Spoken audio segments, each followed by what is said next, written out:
베드로가 이 말을 할 때에 성령이 말씀 듣는 모든 사람에게 내려오시니 베드로와 함께 온 할례 받은 자들이 이방인들에게도 성령 부어주심으로 말미암아 놀라니 이는 방언을 말하며 하나님 높임을 들음이로라.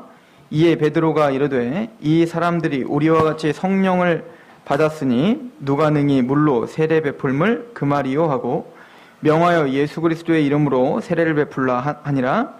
그들이 베드로에게 며칠 더 머물기를 청하니라. 아멘.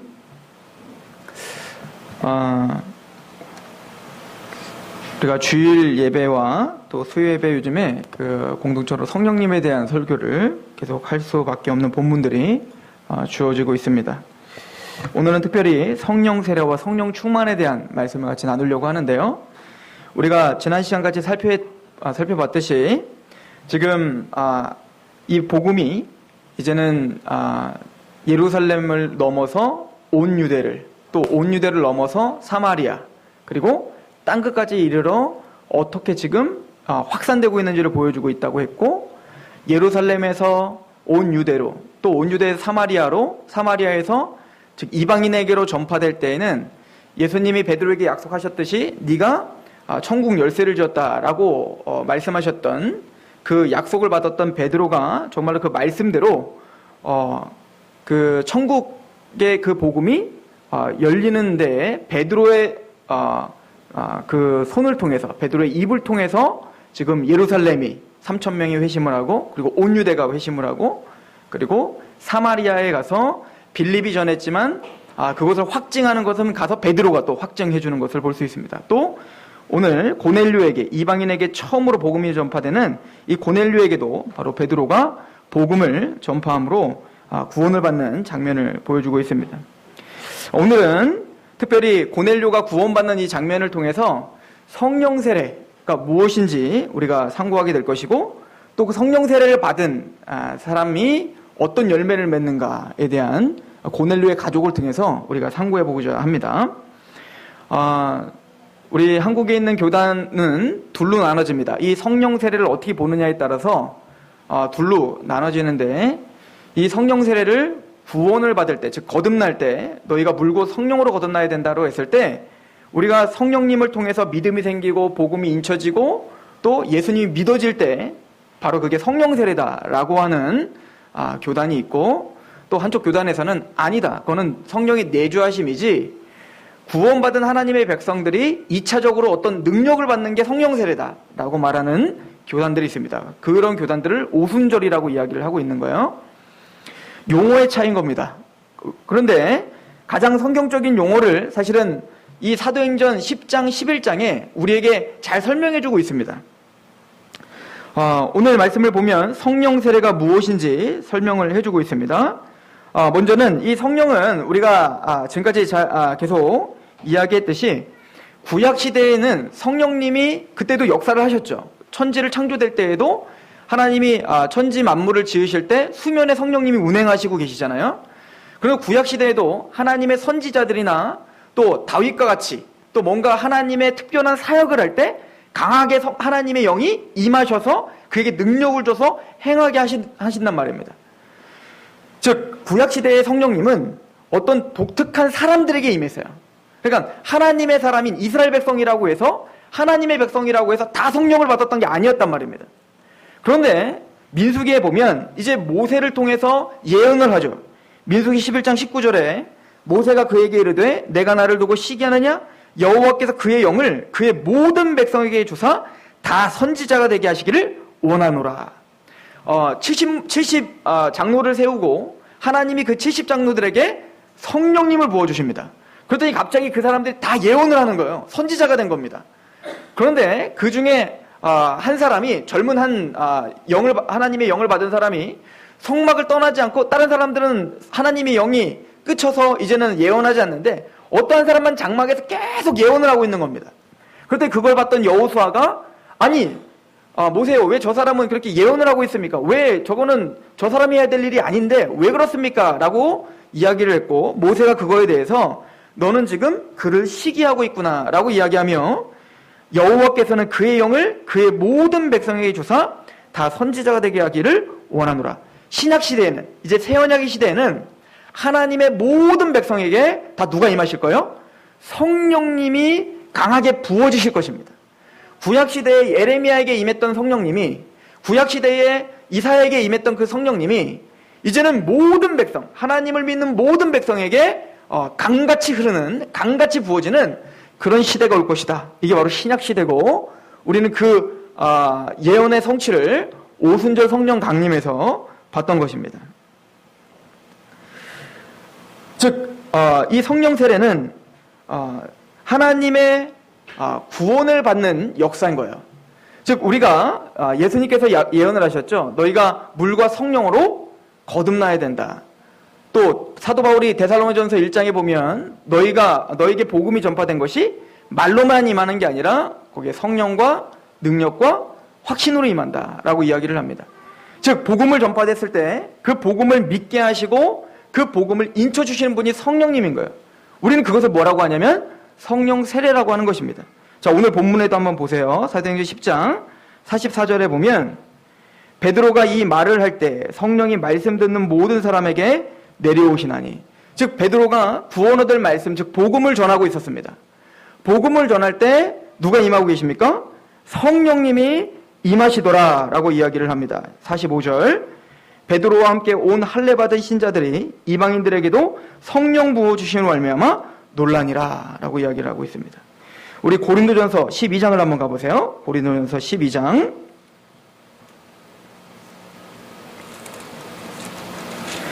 복음이 전파될 때 성령님이 임하여서 우리가 눈이 열리고 거듭나고 새 생명을 얻어서 우리가 예수님을 알게 됐습니다. 예수님을 믿게 됐고 또 그 하나님 앞에 하나님을 예배하는 자가 됐습니다.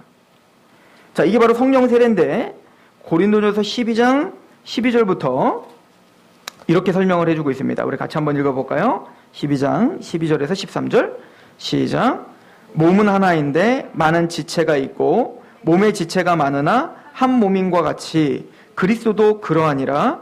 우리가 유대인이나 헬라인이나 종이나 자유인이나 다 한 성령으로 세례를 받아 한 몸이 되었고 또 다 한 성령으로 마시게 하셨느니라. 여기 보면 한 성령으로 세례를 받아 뭐가 됐대요? 한 몸이 됐다는 거예요. 그러니까 우리가 그리스도의 지체가 됐다는 거, 예수님의 머리에 우리가 접붙임을 당해서 그리스도의 교회가 됐다는 것 자체가 뭘 받았다는 것과 똑같은 거예요? 성령 세례를 받은 자가 예수님의 몸이 되는 거예요. 이 성령 세례라는 용어는 어떤 구원받은 자가 능력을 받는 것을 성령 세례라고 말하는 게 아닙니다. 부흥회 때 막 뜨거워지는 게 성령 세례가 아닌 거예요. 성령 세례는 복음을 들었을 때 성령님이 그 말씀을 믿어지게 하고 인쳐지게 하고 예수님께 우리를 접붙임 당하게 해서 우리가 교회가 되는 순간 우리는 뭘 받은 거예요? 성령 세례를 받았다라고 성경은 가르쳐주고 있는 것입니다. 그래서 우리가 잘 아는 대로 고린도전서 3장 16절에는 너희가 하나님의 성전인 것과 하나님의 성령이 너희 안에 거하시는 걸 알지 못하느냐라고 말하는 거예요. 즉 성령님이 거하시니 우리가 뭐가 됐다는 거예요? 성전이 됐다는 거죠. 자, 예를 들어서 우리가 이 교회를 사실은 이게 예배당인데도 우리는 쉽게 뭐라고 부릅니까? 여기를 교회라고 부르고 성전이라고 부른다고요. 왜냐하면 구약적 사고가 아직도 우리에게 있는 거예요. 구약 시대는 정말로 이런 건물이 성전이라고 불러졌다고요. 왜 예루살렘 성전을 성전이라고 불렀을까요? 그곳에는 누가 임하기 때문에 그렇죠? 지성소에 하나님이 거하시고 하나님이 좌정하시는 곳이기 때문에 그곳이 뭐예요? 성전인 겁니다. 그 성전이 금으로 만들어져서 성전이 아니란 말이에요. 뭔가 독특한 재료가 만들어져서가 아니란 말입니다. 그곳은 누가 임하시기 때문에 하나님이 거하시는 곳이기 때문에 다른 우리 집과 우리 직장과는 구별된 성전이라고 부르는 거란 말입니다. 거룩한 곳. 자, 그런데 이제는 그 하나님이, 거룩한 하나님이 이제는 이런 건물에 계시는 게 아니에요. 이제 구약시대처럼 예루살렘에 거하시지 않는다고 선포하십니다. 그리고 이제 그 하나님이 어디 거하신다는 거예요? 성령님을 통해서 우리에게 거하신다는 겁니다. 너희가 하나님의 성전인 것과 하나님의 성령이 너희 안에 거하시는 거 알지 못하느냐. 즉 하나님의 성령이, 하나님이 우리 안에 거하시기 때문에 누가 성전이 된 거예요? 이제 내가 성전이 된 거예요. 세상 사람들과 우리가 육체적으로 뭔가 더 거룩한 게 아닙니다. 그러나 하나님이 우리에게 통치가 임하셨고 하나님이 우리 안에 거하시기 때문에 우리는 뭐가 됐다? 성전이다라고 고백하는 사람들이 됐다라고 성경은 가르쳐주고 있습니다. 즉 성령 세례는 그렇게 복음을 듣고 구원받은 자를 성령 세례라고 하는 거예요. 근데 왜 세례라는 말을 썼을까요? 사실은 이때 그 사도 요한에게, 세례 요한에게 하나님은 계시를 주셨던 것 같습니다. 그래서 세례 요한은 예수님이 오시기 전에 선포하셨죠. 나는 너희에게 물로 세례를 주지만 몇 날이 못 되어 예수님, 주님은 너희에게 성령으로 세례를 줄 것이다 라고 말합니다. 즉 이 물세례, 우리가 받는 물세례와 이 성령 세례는 연관성이 있다는 거예요. 즉 이 물세례는 앞으로 오실 주님이 주실 그 성령 세례의 모형이었던 거죠.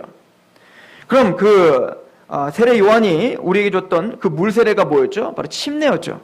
물속에 완전히 들어갔다가 나오는 게 세례였단 말입니다. 즉 세례의 의미는 죄인된 우리가 하나님 앞에 회개하고 그 회개의 열매로 물속에 들어가는 거예요. 물속에 들어가서 뭡니까? 나는 죽었습니다 라고 고백하는 게 세례의 의미인 겁니다. 또 물속에서 나올 때는 뭡니까? 나는 이제는 나의 죄된 나는 회개로 죽었고 이제는 다시 나올 때 뭡니까? 나는 새로운 생명으로 거룩하게 정결하게 물로 깨끗해져서 나는 나왔습니다 라고 고백하는 게 물세례입니다. 자, 쉽게 얘기해서 우리 고린도전서 10장을 한번 가보세요. 10장에 가면 우리에게 중요한 예화로 이 세례에 대해서 설명을 합니다.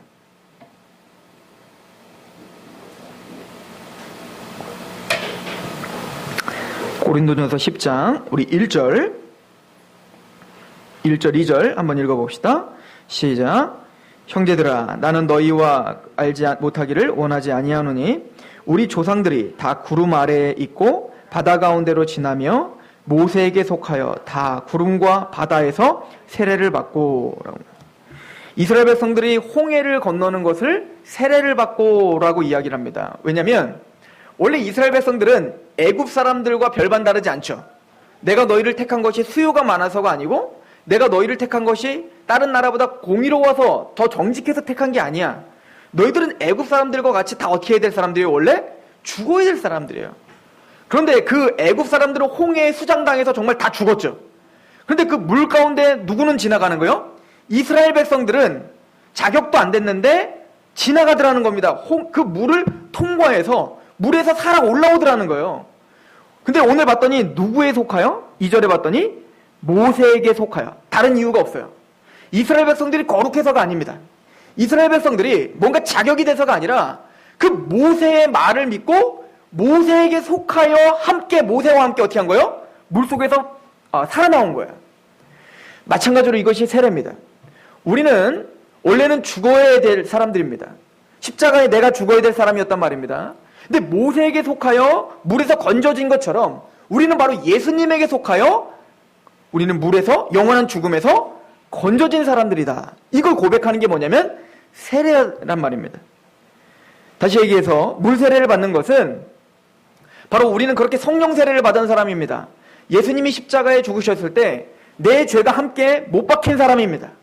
그리고 예수님이 부활하셨을 때 나도 거기에 연합하여 나도 새롭게 새로운 피조물로 나는 다시 태어난 사람입니다 라고 고백하는 게, 그래서 난 이런 하나님과 연합된 자입니다 라고 고백하며 하나님 많은 사람들에게 같이 인정을 받고 공포하는 것, 나는 그런 예수를 믿는 사람입니다 라고 공포하는 것이 바로 물세례라고 하는 것이죠.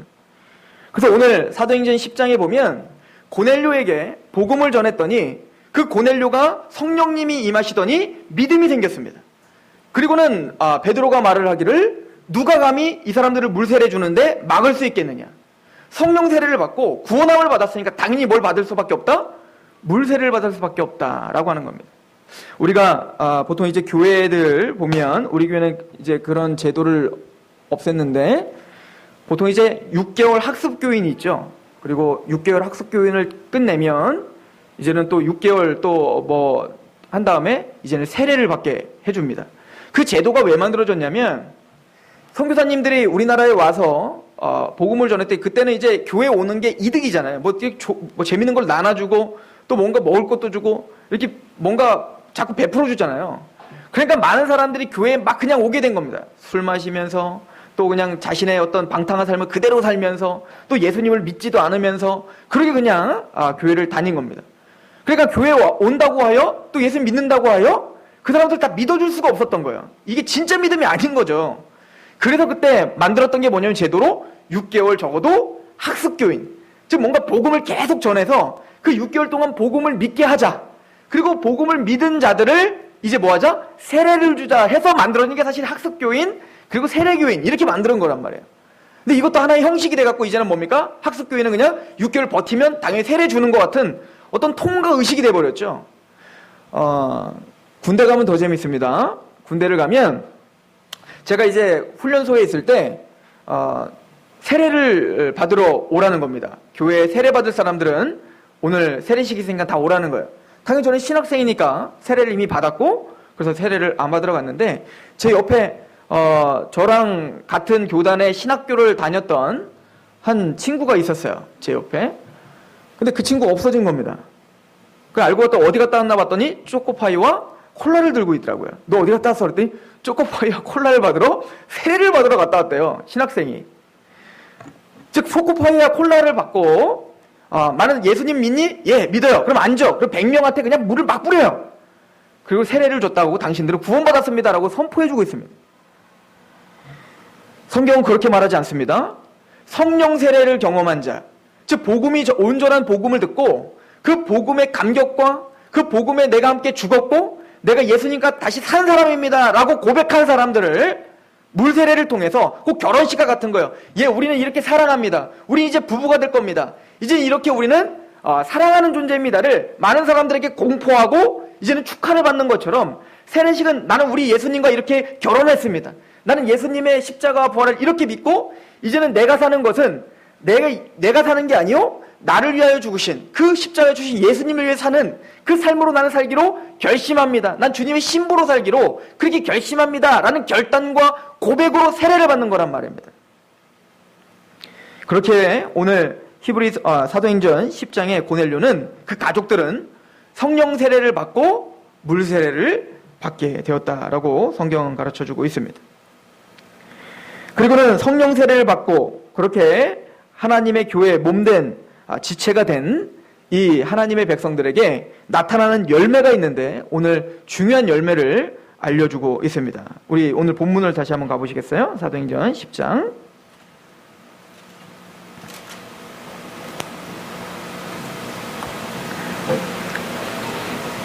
45절입니다.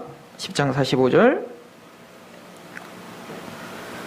베드로와 함께 온 할례 받은 신자들이 이방인들에게도 성령 부어 주시므로 말미암아 논란이 이는 첫 번째 방언을 말하며 하나님 높임을 들음이러라.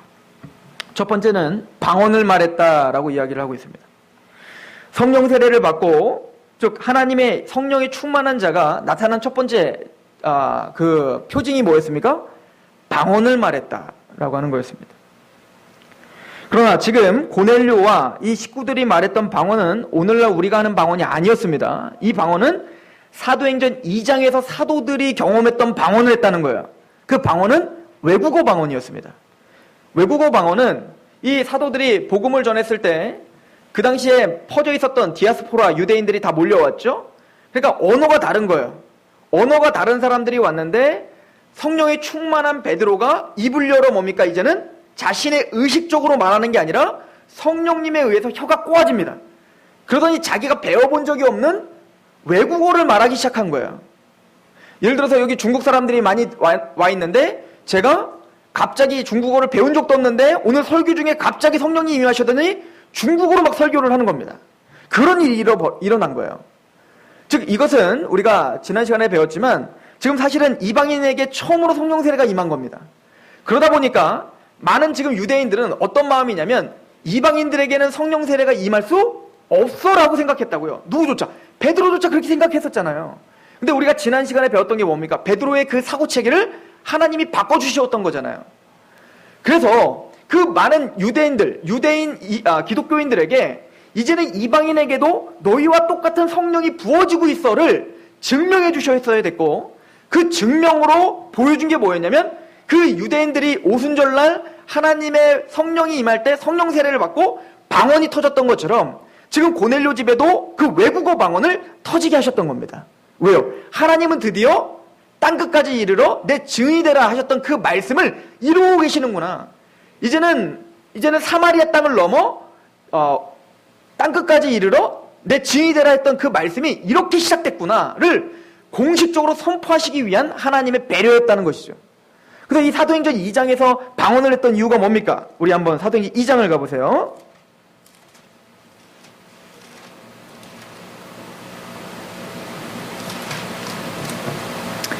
우리가 이 방언에 대한 이야기를 할 때 중요하게 여겨야 될 것이 있다고 했죠?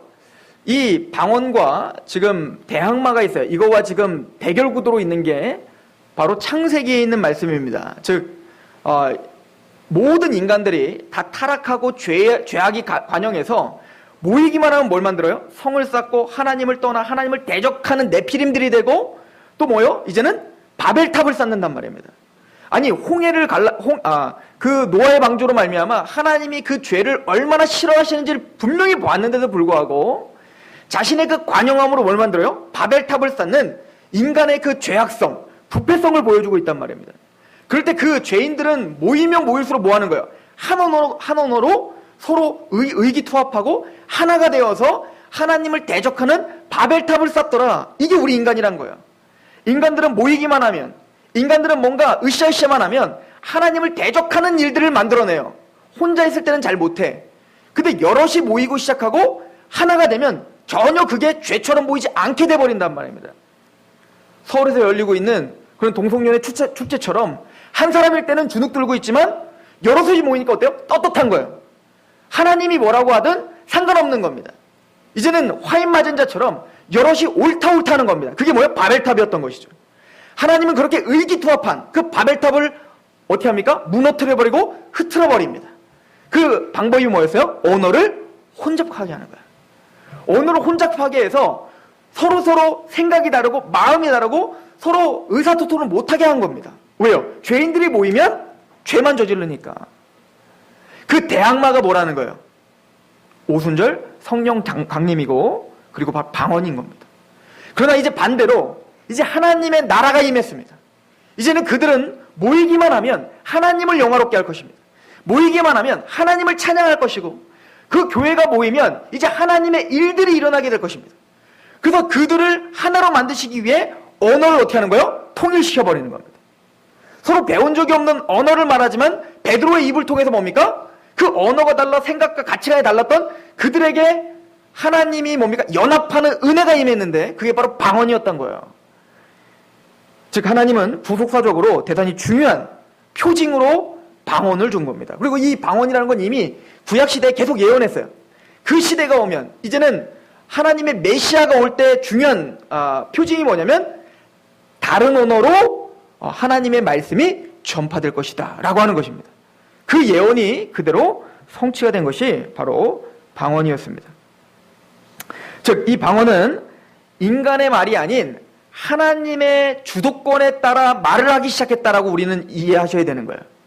즉 성령 세례를 받은 자, 구원을 받은 하나님의 백성들은 이제 중요한 표징이 하나 나타납니다. 그게 뭐냐면 이제 내 말을 하는 게 아니라 하나님의 말을 하기 시작하더라는 겁니다. 그 사도들과 지금 초대교회에 일어났던 그 방언이 임했을 때 그 방언은 분명한 목적이 있는 방언이었어요. 분명한 말하고자 하는 걸 말하는 거예요. 우리처럼 아무 말이나 하는 게 아니었단 말입니다. 자, 우리 사도행전 2장을 가보세요. 자, 방언에 대한 이야기인데요. 2장 11절. 그 방언으로 무엇을 이야기했나 보십시오. 2장 11절. 시작. 그르데인과 아라비아인들이라 우리가 다 우리의 각 언어로 하나님의 큰 일을 말함을 듣는다. 뭘 말합니까? 아무거나 말하는 게 아니었어요. 다른 나라 언어로 내가 배우지 못한 언어로 말을 하되 그 사도들이 무슨 말을 하더라는 거예요? 하나님의 큰일, 구원에 대한 이야기를 하는 겁니다. 복음이 선포되는 거예요. 하나님의 나라 임함을 선포하는 것입니다. 그래서 그들이 방언으로 말해서 그들이 다 어떻게 되는 거예요? 회개하는 역사가 일어나는 겁니다. 즉 성령이 충만한 자는 하나님의 복음을 선포하게 됩니다. 그래서 이제부터 사도행전을 보시면 성령 충만과 뭐가 항상 같이 가냐면 하나님의 말씀이 담대히 전파되더라 라고 하는 거예요. 우리의 힘으로 하나님의 복음을 전할 수 없습니다. 즉 성령님의 은혜로 성령이 하시지 않고는 예수를 주라 시인할 수 없다. 즉 성령 세례를 받고 구원함을 받은 자는 마땅히 이제 뭡니까? 나의 말이 아닌 하나님의 말, 즉 복음이 선포되고 하나님의 큰 일을 선포하는 일들이 벌어집니다. 두 번째는 우리 다시 한번 10장을 가보십시오. 고넬료에게 일어났던 우리 말씀을 한번 보세요. 10장 46절 다시 보시면 성령 부어주심으로 말미암아 논란이 이는 방언을 말하며 그 다음에 뭘 말합니까? 하나님 높임을 들음이로라. 성령이 임하고 성령이 충만한 사람은 하나님이 높아집니다. 나는 점점 죽고 하나님이 점점 부각됩니다. 말을 하든 행동을 하든 또 우리 어떤 선택을 하든 나의 가치관과 나는 점점 작아지고 하나님의 영광을 위한 삶과 하나님의 영광을 위한 말들로 가득하게 됩니다. 이게 성령 충만의 상태라고 이야기해요. 우리가 흔히 부흥회 때 막 뜨거워지고 갑자기 막 기도하고 싶어지고 또 막 사랑하지 못할 사람도 갑자기 막 사랑스러워지고 막 그럴 때가 있잖아요. 그죠? 가끔 그렇잖아요. 그걸 우리는 뭐라고 성령 세례라고 말하지 않고 그걸 뭐라고 하냐면 성령 충만이라고 부르는 거예요. 내 안에 계신 성령님이 나를 자학하기 시작하는 겁니다. 이제 내 생각과 나의 아집으로 사는 게 아니라 성령님이 나를 주장하기 시작하는 거예요. 그 성령님이 나를 주장하기 시작하면 제일 먼저 일어나는 게 뭡니까? 찬양이 나오는 거예요. 감사가 나오는 겁니다. 하나님을 인정하는 게 나오고 하나님이 높아지는 것입니다. 그래서 에베소서는 우리에게 이렇게 설명합니다. 에베소서 5장 15절에 21절까지 그런즉 너희가 어떻게 행할지를 자세히 주의하여 지혜 없는 자같이 하지 말고 오직 지혜 있는 자같이 하여 세월을 아끼라. 때가 악하니라. 그러므로 어리석은 자가 되지 말고 오직 주의 뜻이 무엇인가 이해하라. 술 취하지 말라. 이는 방탕한 것이니 오직 성령으로 충만을 받으라. 성령 충만을 받으면 어떤 열매가 나타나죠? 19절 시와 찬송과 신령한 노래들로 서로 화답하며 너희의 마음으로 주께 노래하며 찬송하며 범사의 우리 주 예수 그리스도의 이름으로 항상 아버지 하나님께 감사하며 그리스도를 경외함으로 피차 복종하니라. 즉 성령 충만한 상태는 감사가 나오고 찬양이 나오고 서로 그 찬양을 통해서 교회가 서로 화답하고 또 절제하게 되고 그를 더 사랑하게 되고 권면하게 되고 이렇게 되더라는 겁니다. 서로 피차 복종하게 되더라라고 하는 것이죠. 우리가 지금 성령 충만의 상태인가 아닌가를 점검해 봐야겠죠. 근데 오늘 말씀을 보면 성령님은 하나님의 말씀과 함께 짝을 이루어서 같이 임하고 있는 걸 볼 수 있죠. 그래서 사실은 이 에베소서를 사도 바울이 쓸 때는 에베소서로 편지를 보내고 한쪽에는 골로새서를 편지를 보냈어요. 그래서 골로새서와 에베소서는 쌍둥이 서신이라고 해요. 그래서 내용이 굉장히 비슷합니다. 그래서 너희는 성령 충만을 받으라. 그러면 시와 찬양이 넘쳐나고 감사가 넘치고 서로 화답하고 복종하게 될 거야. 이렇게 이야기를 하고 있는데 골로새 교회에게도 그런 일들이 너에게 임해야 된다라고 편지를 보냅니다. 그런데 에베소 교회는 성령 충만을 받으라 라고 이야기하지만 이 골로새 교회는 말씀 충만을 받으라 라고 이야기를 하고 있습니다. 우리 골로새서 한번 같이 찾아볼까요? 골로새서 우리 3장입니다.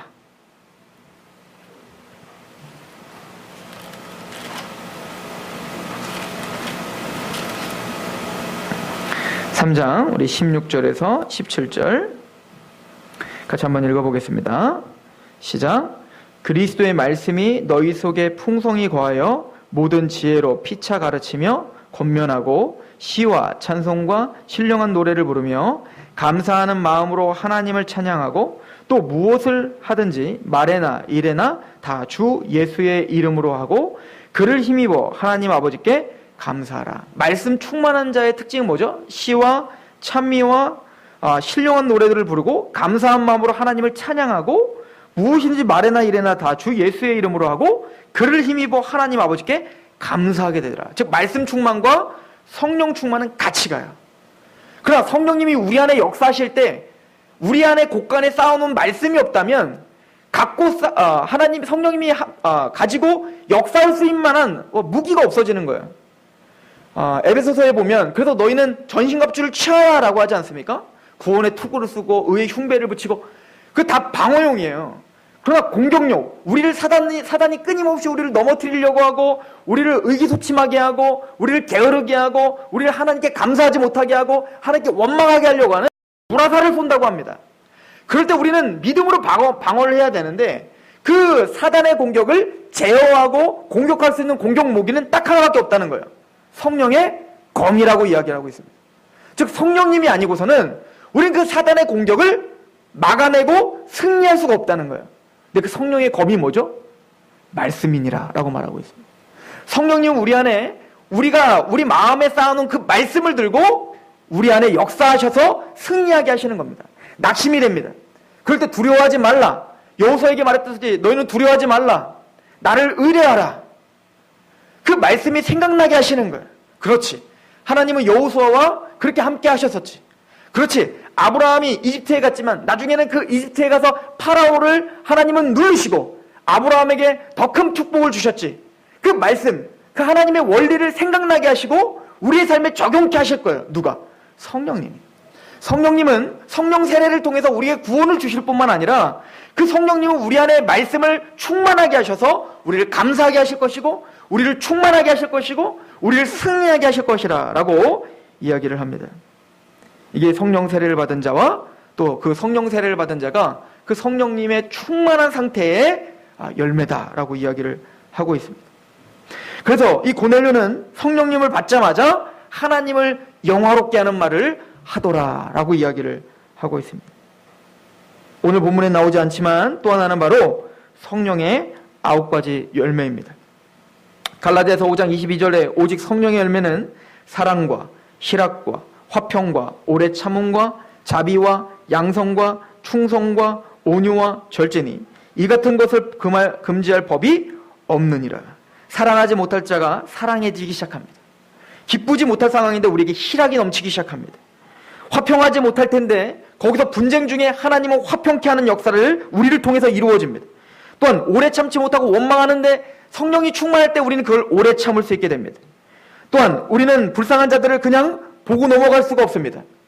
베드로와 요한이 성전 미문에 앉은 그 앉은뱅이를 보고 그냥 넘어가지 못했던 것처럼 성령 충만한 자는 자비와 양성과 또 하나님 말씀의 충성과 또 내 마음대로 살았던 그 마음이 부서져 온유한 자가 됩니다. 이런 법을 금지할 법이 없다. 즉 우리는 그렇게 성령이 충만할 때 성화될 수 있습니다. 즉 예수 그리스도의 장성한 분량으로 자랄 수 있게 하시는 능력이 바로 성령님이라고 말씀하십니다. 저는 저와 여러분들이 성령 세례 받은 하나님의 교회요 그리스도의 몸임을 믿습니다. 여러분들 안에 성령님이 계십니다. 그 성령님은 여러분들이 찾기를 원하십니다. 여러분들이 그 성령님을 무시하지 않고 그 성령님을 존중하고 그 성령님을 위해서 기도하고 그 성령님이 내 안에 가득 차도록 말씀으로 충만해지시길 원하시는 분입니다. 성령님은 찾으실 때 성령님이 간절히 부르짖고 성령님과 나를 좀 충만하게 해주소서라고 간절한 마음으로 성령님을 기다릴 때 성령님은 반드시 여러분들 안에 가득 채워주셔서 예배를 회복시켜 주실 것입니다. 여러분들의 삶 가운데 그 무미건조했던 그 삶 가운데 성령님이 촉촉하게 여러분들 다시 회복시켜 주실 것입니다. 그 회복이 저와 여러분들에게 또 이 교회에 가득하길 축원합니다. 기도하겠습니다. 하나님 아버지, 스가랴를 통해 스룹바벨 성전을 짓고 있는 스룹바벨에게 선포한 말씀이 생각납니다. 힘으로 되지 않고 능으로 되지 않고 오직 여호와의 신으로 된다 말씀하셨습니다. 우리가 하나님께 예배자가 되는 것도 또 우리가 하나님을 영화롭게 하는 그런 하나님의 기뻐하심이 무엇인가 시험하기로 결정하는 것도 또 우리가 이 자격 없는 자가 그리스도의 장성한 분량으로 자라가야 되는 것도 우리 안에 거하시는 성령님의 힘이 아니고서는 우리가 아무것도 아님을 고백드립니다. 주 이 교회를 불쌍히 여겨주시고 또 우리 귀한 성도들을 불쌍히 여겨주셔서 성령에 충만하게 하여 주시고 시와 찬미와 그 노래로 화답하고 하나님께 감사와 경배를 올려드리며 서로를 위해 서로 복종하며 그렇게 행복한 공동체가 세워질 수 있도록 주여 붙잡아 주옵소서. 성령님 이 시간 하나님이 우리의 마음을 붙잡아 주셨듯 우리의 삶을 승리로 인도하여 주옵소서. 예수 그리스도의 이름으로 감사하며 기도합니다. 아멘.